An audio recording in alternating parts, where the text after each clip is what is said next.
coming back with a second video. I really hope y'all enjoyed the first one. I wanted to first start off by apologizing. I said Lucy was found in South Africa. She was found in East Africa and Ethiopia. I apologize for that. If you watched the last video and understand the image I was painting, racism, white supremacy is nothing but a system pent up against people of color to destroy our genetics, more specifically African people, because remember that Punnett square?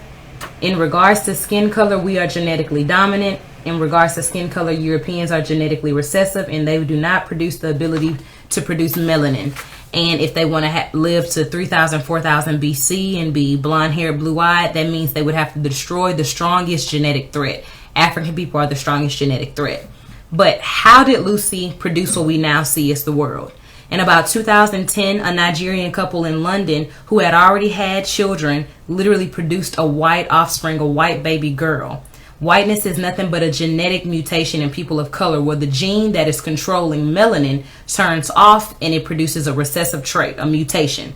So whiteness is nothing but albinism, literally.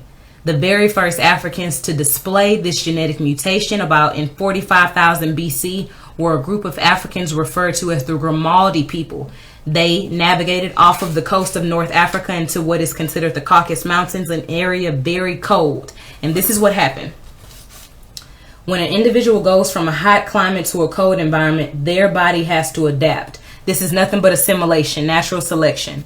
So an African being in a hotter environment, genetically dominant, needs to have a wider nose. Just like when we're running, we're working out, our noses are constricting to allow as much oxygen in. You need to cool your system. You need to cool your brain. In a colder environment, you're going to have a tighter nose, a longer passageway. You don't need as much air to the brain, and you don't need it to reach it as quick. So you need to get a thick internal passageway of nostril hairs, and you want to maintain a cool environment and let as little cold air in as possible. In a hot area, your lips are going to be fuller. Just like your nose is used for breathing, your lips are also used for breathing. This is like a second respiratory tract. You need to increase the surface area. In a colder environment, you're going to have thinner lips. One of the great advantages of being a person of African descent, black people, is the texture of our hair. It is a kinky, curly, woolly texture hair, kind of like a helix that retracts the sun and sends it back into the atmosphere. So these arrows are basically where the sun comes in, and the texture of our hair scatters the heat and sends the UV rays back into the atmosphere, keeping our scalp cool. And this is what allowed the Africans, and even to this day, us to remain as cool as we do. In a colder environment, just like when you get cold, you get goosebumps, your hair straightens. The hair needs to fall off the neck. It's going to have to grow substantially longer, faster, to protect the ears and to protect the neck. The greatest advantage of being a person of African descent, being black, is the production of melanin, which holds a twofold advantage to people of color.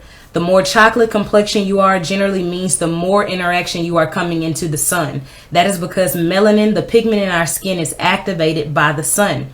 So it allows us to not only fend off the harmful UV rays so we do not age as fast. When you see black women, black men that are 60, 70, 80, look like they're still in their 40s and 50s, is because the ability of our skin to send off the bad UV rays, versus in a colder climate there is not much interaction with the sun. The genes that interact with the environment to produce a chocolate complexion skin lose their ability to produce melanin over time. There's no need to produce melanin if the environment is always cold. In a hot environment, you're going to have to make sure you have a protection over your skin, and you're also going to want to make sure you utilize as much energy as you can.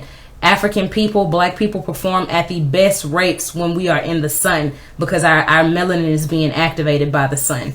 This is how European people came directly from Africans. We are the fathers and the mothers of the entire earth. If you want to see exactly the advantages of melanin, come back next week. I'll be doing another video over melanin. Bye, y'all.